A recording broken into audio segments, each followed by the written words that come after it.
Graça e paz, irmãos.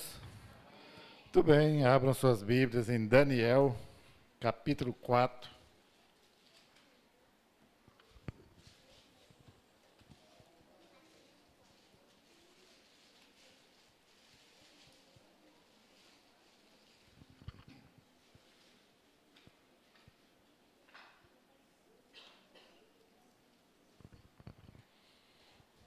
Daniel, no capítulo 4, e nós fizemos essa leitura bíblica para quem está em dias, né, fazendo aí terça-feira, né? E um pouco desse texto aí, eu fiz um sermão já uns 6 anos atrás. Tem perigo de repetir, se era meras coincidências, né, Fábio? Porque eu não lembro. Fui falar bastante, acho que ninguém lembra. Ela falou, acho que não estou lembrando nem que foi pregado quarta-feira. Eu falei, é grave, né? Mas acontece. Daniel, capítulo 4, verso 34 a 37.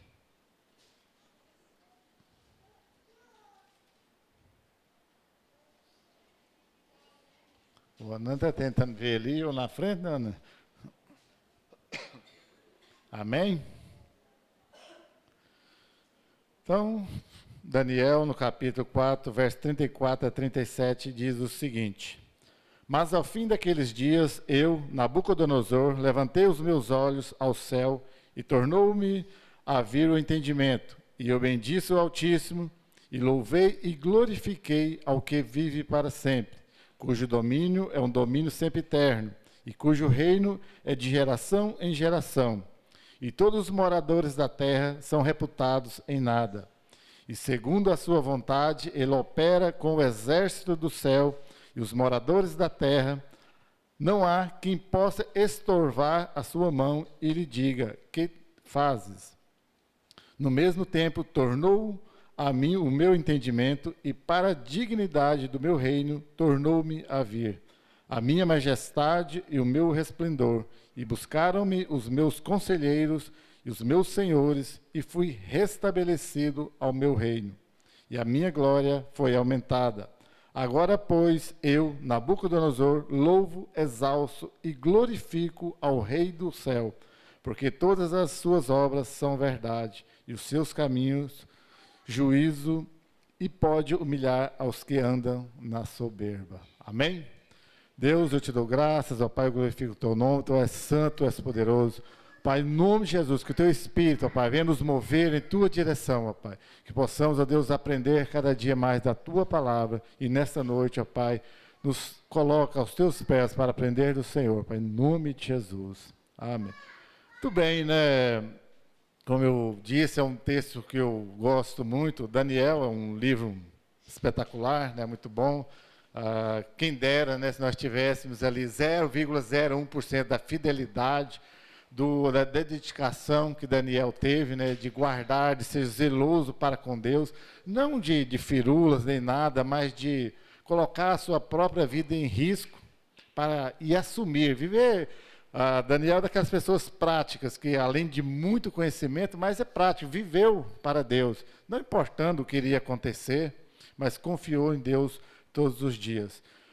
E falar, né, sobre personagens bíblicos, né, às vezes a gente não gosta muito do termo, talvez personagem, dá a impressão de personagem de filme, de novela, eco, né, Deus me livre e guarde, né, mas de pessoas que fizeram história, né, e poderia dizer, de todos, o principal é Jesus Cristo, não entra em nenhuma comparação, qualquer texto, qualquer contexto, qualquer situação, Jesus Cristo é o principal, sempre será, né? Mas tem muitos personagens bíblicos aí muito conhecidos, né? Se a gente for citar, desde lá de Adão, né?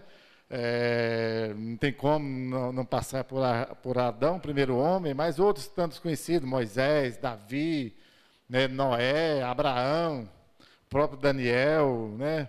Elias, no Novo Testamento aí vai João Batista, Paulo, e aí vai, né?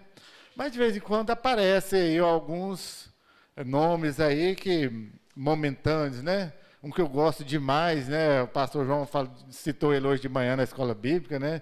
Estevão, né? Sempre assim, se tivesse um jeito de a gente morrer, pudesse escolher, ainda que fosse apedrejado e assumindo, eu acho espetacular em Estevão, que o pastor João já falou de manhã, né? A alegria dele estar vendo Deus. Ele já conhecia Deus e ver a glória de Deus e sabendo que aquilo estava acontecendo, não era nada para ele comparando a glória de Deus. Né? Mas o personagem hoje aí, né, não tão agradável, às vezes, Nabucodonosor, né, às vezes não é tão lembrado, e Deus fala dele ali como um servo de Deus, usado por Deus em determinado momento, citado ali nos 4 primeiros capítulos de Daniel, ali por Daniel, foi citado em Isaías, Jeremias, tudo fala dele, mas ele acaba, a história dele, acabou o capítulo 4, acaba a história de Nabucodonosor. Quando começa o 5, já começa com Belsazar, lá o filho dele como rei. Não falou o final, o que aconteceu, de que morreu, que circunstância, simplesmente interrompeu a fala sobre ele. Mas foi um personagem, um homem importante, marcou uma história dentro da Bíblia. Né? E a mesma história secular, reconhecido pelos estudiosos como um grande rei, e foi conquistador, né, de alguns outros reis. Então ele é citado aí como esse servo de Deus. Mas o mais importante, o que eu quero dizer, não é nem o personagem em si. Às vezes a gente já se apega tanto ao personagem, tanta pessoa, esquece do que realmente a mensagem de Deus quis transmitir através desses homens, dessas mulheres citadas na Bíblia. Às vezes nós se apega tanto lá à fidelidade de Daniel, mas o que Deus queria dizer com tudo isso? A fidelidade de José, todas as loucuras de Davi, mas ao mesmo tempo com seu coração, segundo o coração de Deus. Abraão, o amigo de Deus. Então, mas o que Deus quer falar através disso? E que Nabucodonosor, um rei mau no início, né, conquistava, mandava matar, mandava prender, mandava queimar, ordenava que jogasse a cova dos leões, mesmo assim usado por Deus. Qual a mensagem que Deus quis chegar até nós nessa história de Nabucodonosor? Então a discussão deve ser em torno disso, não só da pessoa em si, mas do contexto em que ela viveu e tudo que nós possamos aprender com aquilo que ela viveu e chega até nós hoje. Então, nesse texto que eu li, nesses 4 versículos, Deus vai trabalhar com orgulho, com a humildade, o testemunho, o como louvar, a quem adorar. É isso que Nabucodonosor fez no final da história dele, pelo menos narrada na Bíblia. É uma narrativa dos seus atos. Não há discussão se aconteceu ou não, é questão de acreditar ou não na Bíblia. Se você acredita, aconteceu daquele jeito. Se não acredita, tem sérios problemas, não há muito o que se dizer.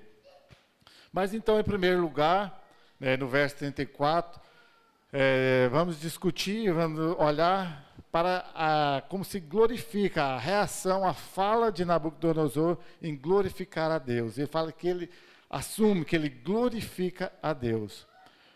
Então, quando voltou o entendimento a Nabucodonosor, não era apenas da sua psique, do seu entendimento, do seu raciocínio, né, das suas faculdades mentais, mas veio ao entendimento dele de quem era Deus, de fato e de verdade. Ele já tinha uma noção de quem era Deus.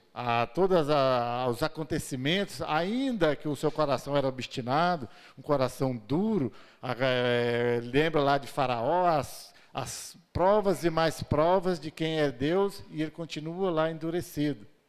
Muitas vezes somos nós, quantas vezes, né? Deus demonstra o seu poder, a sua glória, a sua majestade, sua ação em nós, e nós continuamos endurecidos. Até sabemos quem até porque nós lemos Bíblia, né? Alguns de vez em quando, outros mais, vimos ao culto, né? E pregações e mais pregações de falando quem é Deus, de como Ele age. Tem uma noção, pelo menos sei que existe um Deus e sei que Ele tem um poder, tudo isso. Às vezes eu não tenho um relacionamento estreito ou pessoal com Ele, às vezes a minha vida não é voltada para Ele, às vezes eu não o glorifico como deve ser. Mas Nabucodonosor, nesse tempo, ele recobra as suas faculdades mentais, que para quem já leu, né, faz um resumo muito curto aí, perdeu o raciocínio, ficou lá 7 anos, no meio do pasto, por assim dizer, comendo capim junto com os bois, molhado no orvalho que caía. Ou seja, nos nossos dias seria como um louco. As unhas cresceram como unhas de águia, o cabelo cresceu, os pelos cresceram como penas de aves. Essa é uma figura, né, grotesca, né, horrível. A aparência dele mudou. Aí quando Deus ensinou tudo isso para ensinar, para lembrá-lo de quem é Deus, aí ele volta todo esse entendimento e agora ele entende quem é Deus. Um Deus cujo domínio é eterno. E nós só conseguiremos glorificar a Deus quando tivermos esse entendimento. Que Deus, Ele é soberano sobre todas as coisas.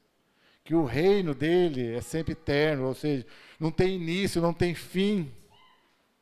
Durará para sempre. Que ele não está muito preocupado, não se importa muito o que eu vou ter hoje, se eu vou ter amanhã. Lógico, isso não nos dá o direito de ser acomodados no sentido de não fazer nada. Pelo contrário, a Bíblia deve ser lida, estudada, entendida como um todo. Lá na frente vai falar que quem não trabalha não merece nem comer.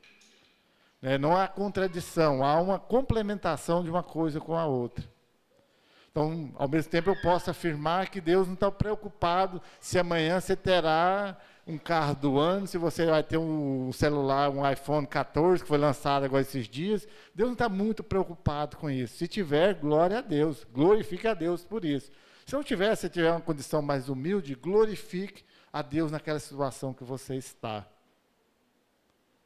Porque Deus, Ele nos criou, nós fomos criados para glorificar a Deus. Esse foi o objetivo principal. Criou o homem, lógico, para cuidar da sua criação, da terra que ele havia criado, mas o objetivo central é glorificar. O que é glorificar? Reconhecer a soberania de Deus. Ter esse relacionamento. Quando eu citei Adão, ele sempre era um bom exemplo para tudo. E todos os dias Deus vinha conversar pessoalmente com Adão. E Deus reconhecia a soberania, a grandeza, o domínio de Deus sobre todas as coisas, que tinha dado a Adão um pouco disso. E às vezes nós não reconhecemos, né? Está aí o pessoal fazendo concurso, né, estudando, nós incentivamos, reconhecemos o esforço de cada um, mas o que não dá para chegar daqui lá 30 anos, se a pessoa passou no concurso de alto nível, chegar, não, eu tenho tudo que eu tenho minha casona, tenho meu carrão, tenho minha família estabelecida, dou conta de proporcionar um pouco de conforto para isso, porque eu consegui, eu estudei, eu isso, eu aquilo, e aí vai. Tá, mas se Deus não proporcionar você a capacidade, a inteligência, você não vai conseguir. Ainda você pode até me argumentar, mas e os ímpios, aquelas pessoas lá próximas, riquíssimas, bilionárias, como diria um coleguinha de pós-graduação, e os bilionários, que nem falam o nome de Deus, tá? A Bíblia também tem resposta. O sol nasce para justos e injustos, mas o final das coisas, quem glorifica a Deus, terá a maior riqueza de todas, que é a eternidade, junto com Deus. Lembrando, o homem não é eterno, ele é infinito, não terá fim, não vai se desfazer. Mas Deus é tão bom, tão generoso, tão grandioso, que Ele nos dá o presente, a dádiva de podermos morar, desfrutar da eternidade junto com Ele. Maravilhoso. Mas tudo isso, nós devemos glorificar a Deus em tudo nas nossas vidas. E é esse entendimento que veio a Nabucodonosor, de glorificar a Deus, de dar glória a Deus pelos acontecimentos da vida dele, a dignidade do reino dele, a loucura pela qual Deus o fez passar, pela volta dele a tudo que ele tinha. E olha que no momento que ele glorificou a Deus, porque ele reconheceu a soberania de Deus, ele não tinha nem voltado, como o texto diz, a dignidade do seu reino. Foi ali no meio do mato mesmo, na hora que voltou todo o entendimento. Aí na sequência sim é voltado, ele é restabelecido ao seu trono. E aí não me perdoe, eu não vou atropelar o sermão, mas nós vamos seguir essa cadência dos fatos que foi acontecendo naquilo que a Bíblia pode nos permitir falar sobre isso. Mas quero deixar, não adianta só falar de Nabucodonosor, tem que aplicar isso para nós. Poderíamos até perguntar a nós mesmos, nem vou te perguntar, você mesmo pergunte a você, e eu tenho insistido nisso. Seja honesto com você. Não seja desonesto com você, senão você vai fazer uma avaliação errada das perguntas que você vai fazer, como essa. Você, hoje, na sua vida, não da boca para fora, seus atos, a sua pessoa, seu íntimo, glorifica a Deus? Você consegue glorificar a Deus na sua condição? Eu digo na sua condição de pessoa. Consegue glorificar a Deus? Dar glória a Deus? É uma pergunta que você responde para você mesmo, dentro da honestidade. E em segundo lugar, Nabucodonosor, no verso 35, ele confessa a soberania de Deus. Então ali ele reconhece que Deus é soberano. O que é soberano? É supremo, superior a tudo e a todos. Tudo está sob o domínio, está abaixo, no estrado dos pés de Deus. Então ele reconhece, ele admite que o Senhor é soberano. Ele faz o que bem lhe aprouver. E ele confessa, ele reconhece que o homem não é nada. Nós não somos nada sem Deus. Diria, né? Uma vez, eu não gosto de estar até comentando com o Fábio, gosto de fazer umas piadinhas, mas na hora do sermão é difícil, porque se a gente fala alguma piadinha, depois a pessoa nem lembra da mensagem que a gente achava que estava se esforçando, estava conseguindo transmitir. Só vai lembrar da maldita da piadinha na hora, né? Que ele faz. Mas mesmo assim, a gente ainda cai nos erros e ainda faz, né? Nós não somos nada sem Deus. Daí lembrei da piadinha lá, que o jumentinho, quando entrou com Jesus, todo mundo aplaudindo. No outro dia ele entrou lá em Jerusalém sozinho, ninguém reconheceu. Aí ele fala assim, a mãe dele fala assim, meu filho, você até hoje não aprendeu que nós sem Jesus Cristo somos apenas um jumento? Não somos ninguém, não vamos ser reconhecidos, não vamos ser aplaudidos em lugar nenhum. Ele não estava te aplaudindo, estava aplaudindo quem estava montado em você. Para nós também, você não vai ser reconhecido em lugar nenhum, se não tiver Jesus Cristo. Nós não somos nada, nada.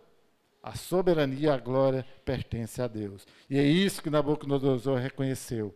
Então, se nós não reconhecemos a soberania, a glória, o poder de Deus, saber que Ele está no domínio de todas as coisas estão nas mãos de Deus, nós também não vamos admitir que nós não somos nada, que nós precisamos de Deus. Aliás, né, uma das primeiras coisas que eu entendi a partir da minha conversão é que nós temos que reconhecer que estamos errados.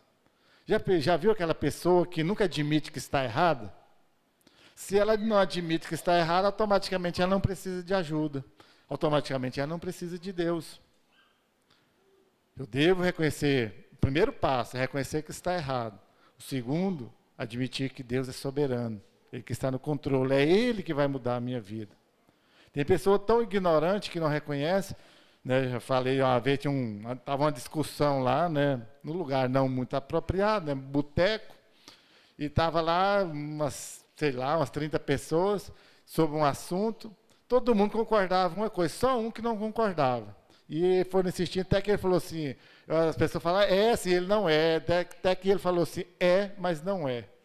Aí você não adianta, aí você tem para largar a pessoa para lá. E tem pessoas assim, dentro da igreja, está insistindo, Jesus Cristo é o único caminho, é a salvação, e Ele nos chama a converter, a mudar a nossa vida. A pessoa até fala assim, é, mas não é. Eu reconheço, Ele é, mas não quero, não vou fazer. E aí não acaba, aí acaba a discussão. E aí não tem jeito mais de insistir. Então nós precisamos reconhecer primeiro a grandeza, a majestade, a soberania de Jesus Cristo e admitir que sem Ele eu não sou nada. Literalmente estou perdido sem Jesus Cristo. Então, no final das contas lá, né, a gente já falou isso várias vezes, todos irão reconhecer, confessar, dobrar os seus joelhos diante de Jesus Cristo e confessar que Ele é o Senhor da glória. Só que para esses que vão reconhecer só nesse dia e serão lançados no inferno, vai adiantar alguma coisa? Não vai. Então é tempo de reconhecermos a grandeza, a soberania de Deus. Independente de quem eu sou neste momento, eu devo admitir, não sou nada sem Ele. E também nós devemos saber, admitir e reconhecer que ninguém, nada, nem ninguém impedirá o agir de Deus. Quando Ele vai agir em meu favor, não preciso ficar com medo. Nós devemos dissipar toda a dúvida da nossa mente de quem é Deus, do agir dEle na minha vida. Às vezes nós desistimos tão rápido, né? Quando as dificuldades vêm, a primeira reação nossa é de desistir. Eu não consigo, eu não dou conta, eu não acredito, não vai acontecer, não vai ser assim. E são os pensamentos imediatistas, pessimistas e fracos. E Deus não trabalha dessa forma. Aliás, né, Deus trabalha com a eternidade. Ele não está preocupado com se vai dar certo amanhã ou não, se eu vou ter o que comer, né? Ele aliás, já respondeu isso lá, né? Jesus Cristo já falou, né? Não está preocupado com o quê? Se vai comer amanhã, se vai vestir ou não. Preocupe com a promessa de Deus, com o agir de Deus nas nossas vidas. Ele prometeu que vai te dar a vida eterna? Então, para que sofrer? Se descabelar com as coisinhas que não estão dando certo agora? Né? Às vezes nós lemos alguns livros que, para fundamentar a nossa fé, é lógico que o principal de todos é a Bíblia. Aliás, se você não lê a Bíblia, se você lê o outro livro, né, um livro sério, às vezes nem vai dar muito moral, porque não tem uma base. Mas desde que li o Apóstolo dos Pés Sangrentos, né, de dar vergonha na gente quando o Sundar Singh admite o cristianismo, olha que era de uma religião anticristã, hinduísta, o hinduísmo lá, né, da Índia, e ele passa a admirar Jesus Cristo e querer viver a vida que Jesus Cristo vivia em torno do sofrimento.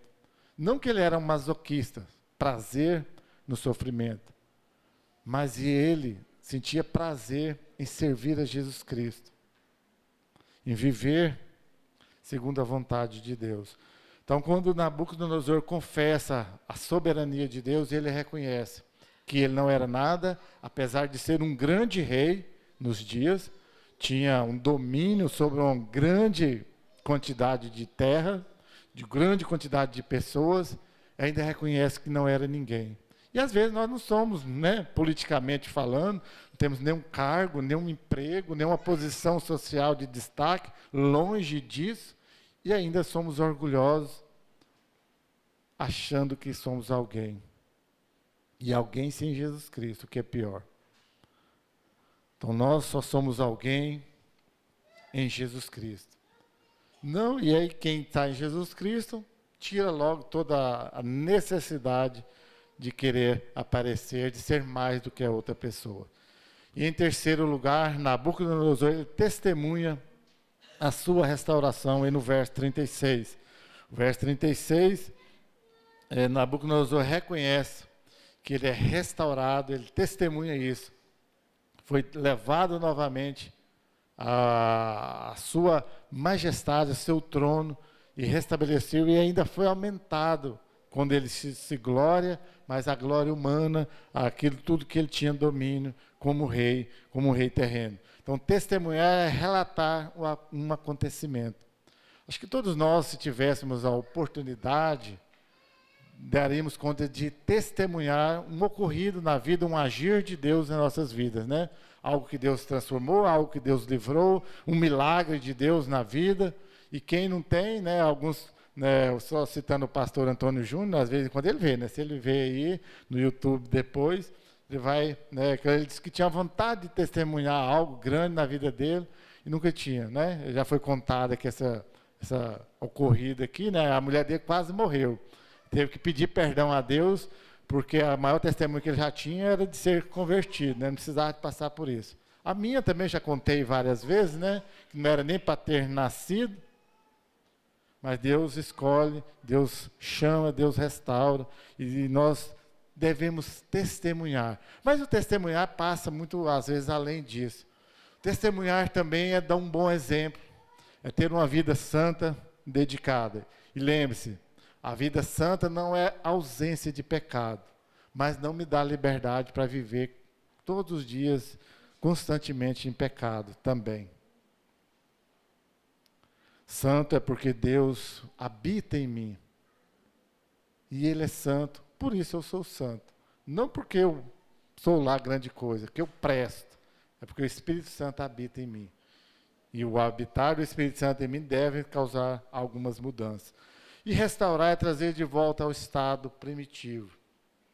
O estado primitivo do homem é aquele homem lá, Adão, o primeiro, primitivo, o primeiro. Foi criado sem pecado e com comunhão com Deus. Então, restaurar o homem é trazê-lo de volta a essa comunhão com Deus. E é isso que Jesus Cristo fez na cruz do Calvário. Jesus Cristo não morreu lá na cruz, né, não para fazer graça para ninguém, para mostrar que Ele era capaz, mas foi para nos restaurar, trazer de volta lá ao início, lá na criação, da nossa comunhão com Deus. Então é algo muito sério, muito grandioso. Ali Nabucodonosor talvez tenha sido restaurado só o seu reino, seu reino terreno, sua glória momentânea, mas para nós, que seja essa restauração de comunhão com Deus, de relacionamento, de vivência com Deus. É isso que nos importa. Talvez você vai falar assim, mas eu não fui restaurado. Talvez que ainda nunca tinha sido, não tinha encontrado. Né? O pastor citou uma das perguntas do Wesley, né, da tarefa de casa. Ele quando dá uma tarefa de casa para os nossos discípulos.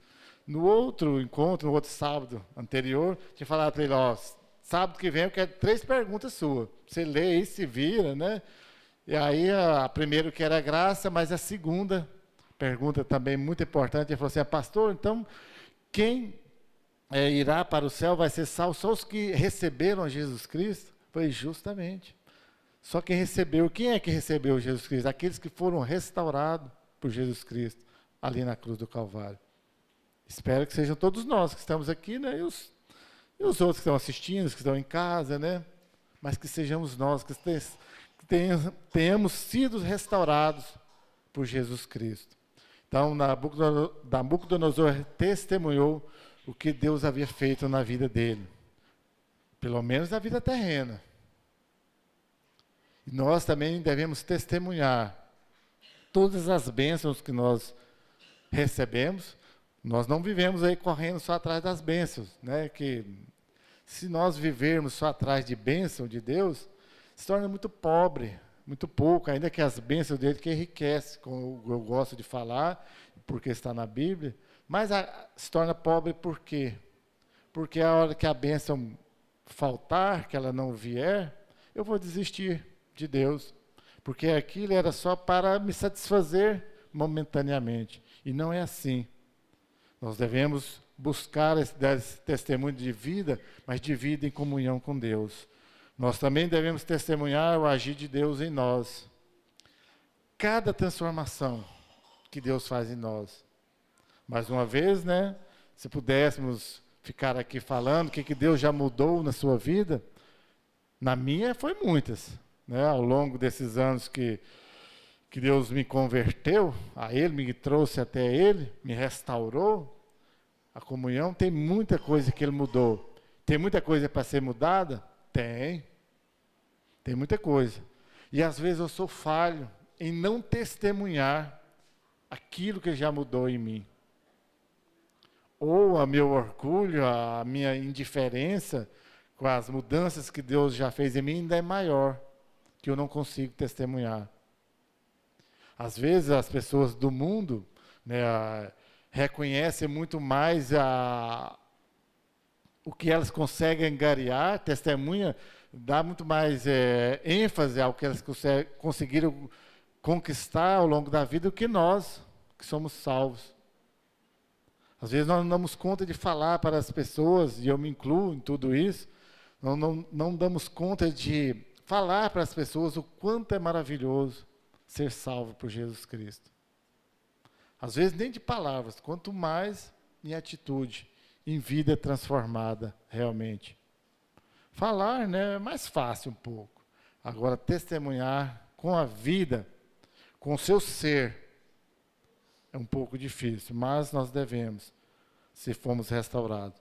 Ou seja, testemunhar a nossa salvação em Jesus Cristo. Não tem nada melhor, não há nenhum presente mais grandioso do que a salvação em Jesus Cristo. Aqui não tem.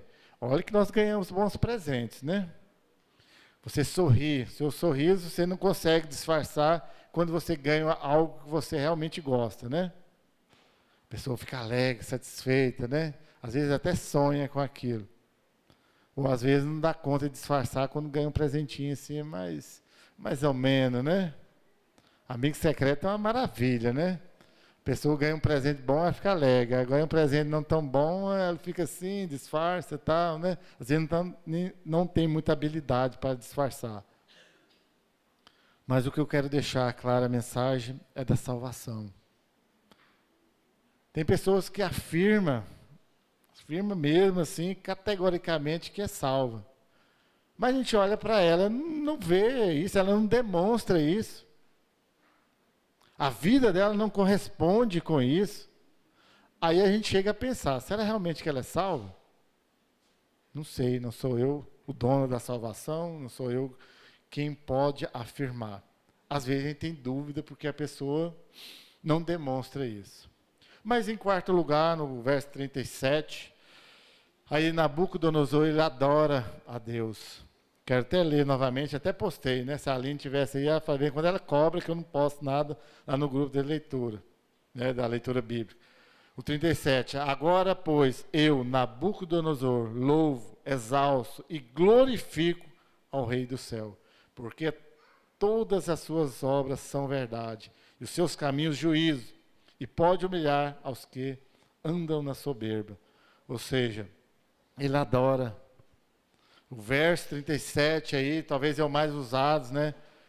Por aqueles que defendem que Nabucodonosor se converteu.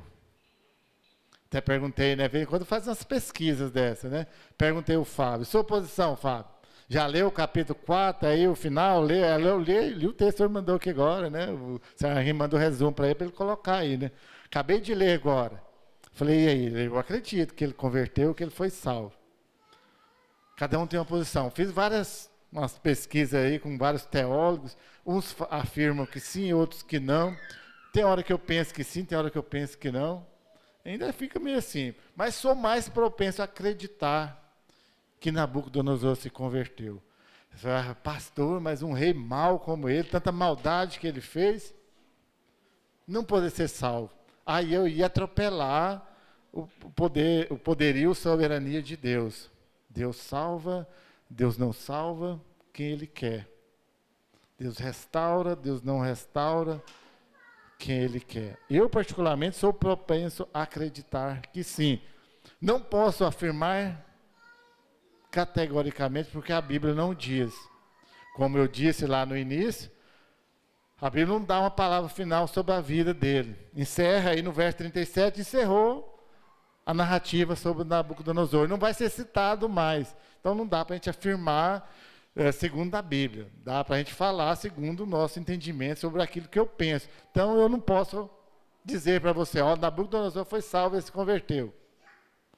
Eu acredito que sim. Não é o posicionamento bíblico meu do que eu acredito. Agora você acredita ou não, o que nós devemos ter a certeza é de nós mesmos. Eu tenho da minha. Da sua, você deve ter. Se você se converteu, se você é convertido a Deus, se você é salvo ou não. E eu não posso decidir isso por você. E nós temos uma tendência a julgar, a querer ser Deus, no quesito de que fulano pode ser salvo e de que o outro não pode, ou pelo menos não deveria ser salvo. Não é assim? Olha para fulano, não, mas é incabível que fulano, assim, seja salvo. Ou como que aquela outra pessoa tão boa, tão doce, né, não foi salva, não quero acreditar que ela não pode ser salva. Com parente, então, é maravilha, né? Não quero acreditar que meus parentes vão para o inferno. Mas se Jesus Cristo não restaurou, eles vão. E o pior, tem muitos indo e nós não fazemos nada, ainda que não é só o fato de eu falar, mas se eu também não falar, aí que não vai ser mesmo. Não cabe a nós convencer ninguém, é o Espírito Santo que convence. Mas como diria João, cabe a nós ir lá falarmos. Quem vai convencer é o Espírito Santo. Nós incorremos no pecado de não anunciar a salvação em Jesus Cristo. E incorremos no pecado ainda maior de querer julgar quem é salvo e quem não é. Então, Nabucodonosor, como eu disse, ele adorou a Deus. E aí, usando as palavras do pastor João, né, já que Nabucodonosor adorou a Deus e quem não adora morre, né, então, talvez ele tenha adorado a Deus e tenha vivido ganhou o presente de Deus de morar eternamente junto com ele. O fato é que neste verso, Nabucodonosor admite que não há outro Deus. Antes, ele havia dito que o Deus dele, lá, aquelas estátuas e tudo mais, depois acabou fazendo uma estátua dele mesmo, assumindo que era uma divindade, mas depois ele pode até ser da boca para fora, que não há outro Deus, a não ser o Deus de Daniel, o Deus do céu, Deus de toda a eternidade. O que nós devemos viver para este Deus, não só falar, porque reconhecer que existe um Deus único, soberano, até o diabo e seus demônios, eles reconhecem quem é Deus, eles tremem e temem, mas mesmo assim estão condenados eternamente. E vale lembrar que não basta apenas reconhecer, que é preciso viver para esse Deus único, soberano e eterno.